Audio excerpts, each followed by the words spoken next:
Let's get back to what we know at this hour now with what's going on in Brussels, Belgium, where there was a terror attack this morning. It happened at midnight our time, which was a busy 8 a.m. when that city's international airport was hit by 2 suicide bombers, and then also a subway was bombed. Here's the video showing people running from the Zaventem airport this morning after those 2 explosions, one reportedly at the American Airlines ticket counter and another later at the Starbucks within minutes of each other, and then an attack at the Brussels metro station, the Malbec station, which is right underneath the European Union headquarters. There were hundreds of passengers in the airport as well as in the subway system during the height of the morning commute. So we have our team coverage continuing this morning with what's going on there, as well as what's going on here in the U.S. We do know that several airports, including New York, the airports in New York and Washington, D.C., have been affected. They have increased security. So we're going to get to our live shot at SFO in just a minute and find out what's going on there. But first to Will Tran at the Breaking News Desk. Daria, you knew the numbers were going to go up, and sure enough, it did. According to Belgian state media, the number killed from these attacks now sits at 34, and the injured at more than 170, and that number jumped just within the past 30 minutes. Now, right now, authorities in Belgium believe that the latest attacks resemble the same attacks that happened in France last November, that they have the same fingerprints, the same hallmarks. In France, 130 people were killed last November, but so far in these latest attacks, no one has claimed responsibility. Let's get to the video, the images coming out of Belgium's airport right now. Reportedly, Belgian officials say at least 1, possibly 2 rifles were located in the departure lounge at the airport. There were reports that shots were fired before the bombs went off. 2 bombs at the airport. The first one went off near the ticket counter, where people were at the counter getting ready to pay for their overweight baggage. I mean, that happens every day at airports across the globe, and that's exactly what was happening at that time. Then a short time after that, that first explosion, the second explosion, Mark, you talked about that. That happened at a Starbucks, also at the airport. The explosions were so violent that it actually collapsed part of the ceiling in that area. Baggage scattered all over the place, people running for their lives. Now, I can tell you about an hour after the attacks that happened at the airport, another one, the third explosion, took place at the subway. Again, this happened in the height of the morning commute. Thousands of people were out. One of the reasons why they believe this is the same as France, these were soft targets. People had no idea that it was coming. They were heading to school, heading to work. Right now, the subway system in Belgium has been shut down. Pretty much the whole entire public system in that country shut down. President Obama is in Cuba monitoring the situation, but as far as we know right now, he does not plan to make any public statements. Belgium, they knew it was coming following an arrest last Friday, but still reaction pouring in from all over the country, including its prime minister. Listen in. Our priority at this moment is the safety and the security and support for the victims.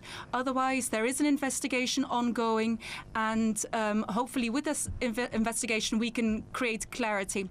Can there be any connection with the case of Abdeslam? We have no information on that.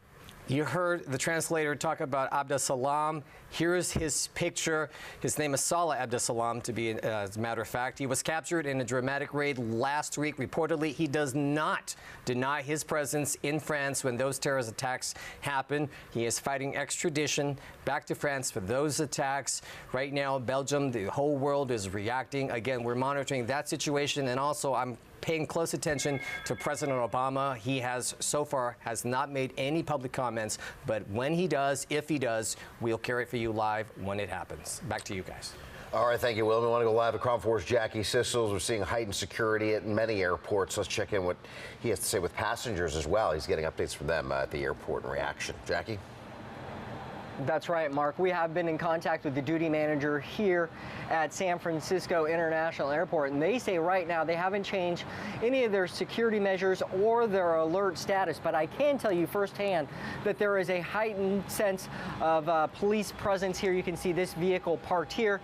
Here's video from a little earlier inside the terminal where you can see uniformed officers from the San Francisco Police Department on bicycles. I've seen dozens of police roaming around the terminal, just walking up and down the terminals and the sidewalks. Right now, we don't have any official word that they've actually increased security here at SFO, but we do know they have around the country. You talked about it, specifically Newark, JFK, and LaGuardia and Dulles Airport in Washington, D.C. have all increased their security measures. So far, no official word from anybody here at SFO. But I did have a chance to talk to people who are flying out today. Many of them say they didn't even know about the incident until they got here, but still they say that they continue to fly. They don't like it necessarily, but they say they're not going to change what they do.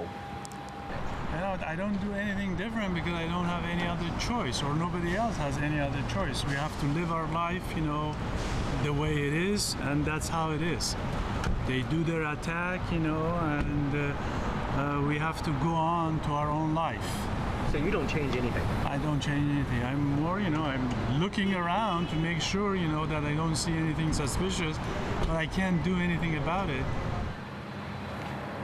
Now, as far as flights being affected out at SFO, well, we do know there are 8 flights that are leaving at different times today. None of them are direct flights to Brussels. All of them are connecting flights basically on the East Coast. So you would leave here, connect in New York or LaGuardia. Those flights are leaving SFO, but once you get to New York, that's where you'll be stopped. Many of those flights from New York to Brussels have already been canceled. So if you're somebody that was intending on leaving SFO to get to Brussels, as far as you're going to be able to get right now is the East Coast. From there, it's going to be a crapshoot. Obviously, right now, the Brussels airport is completely shut down. And once again, we are awaiting a new update from the airport at around 7 o'clock. Mark?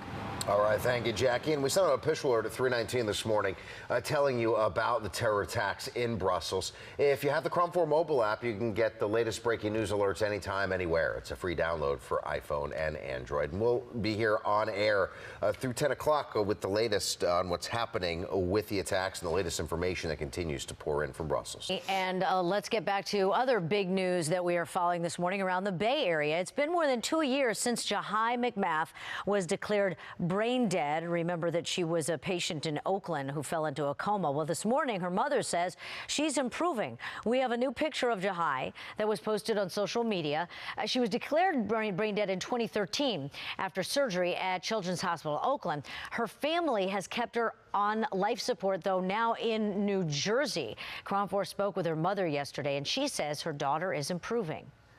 There's no way that you can tell me that somebody is dead and they're like growing and developing pubic hair and hair under their arms and developing breasts and getting pimples and giving me a thumbs up and kicking their feet and turning their head when they get the energy to. Like, there's no way that somebody is dead over 2 years that can look as good as Jahi. Jahi looks better than me. Jahi's family wants her death certificate overturned in federal court. Her attorney says she responds to commands and she is not brain dead. And we'll continue to follow our breaking news story with the Brussels terror attacks. Belgium media reporting at least 34 killed, 14 at the airport, 20 at the metro station, over 170 others injured after a series of explosions, 2 at the international airport and 1 at a metro station. We'll be right back with the latest after the break.